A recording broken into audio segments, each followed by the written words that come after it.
ചൂര എല്ലാം ഉണ്ടായിരുന്നു, എല്ലാം വാരി കളഞ്ഞത്. ഫ്രിഡ്ജ് മുഴുവൻ വൃത്തിയേടായി. ഇനി ഞാൻ ചെന്നിട്ട് വേണം വീണ്ടും ക്ലീൻ ചെയ്യാൻ. അങ്ങാർക്കാണെങ്കിൽ മീൻ ഇല്ലാതെ ചോറ് ഇറങ്ങത്തുമില്ല.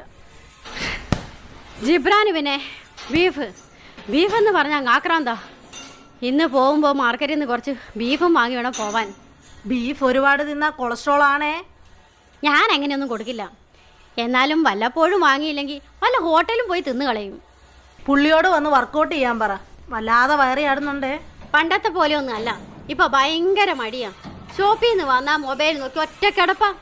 അടുക്കളയിൽ വന്നൊന്ന് സഹായിക്കത്ത് പോലുമില്ല. എൻ്റെ ഹസ്ബൻഡിനെ കണ്ടോ?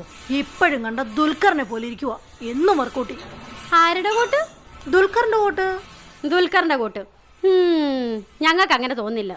മനുഷ്യനായ ഇത്ര കുശുമ്പ് പാടില്ല ഷംനെ. ഞാൻ അങ്ങ് തൊഴുത് നിന്നെ. നീ എന്നോട് പറഞ്ഞതിരിക്കട്ടെ, നീ ഇത് ചെന്ന് വേറെ ആരോടും പറഞ്ഞേക്കരുതേ. ഓ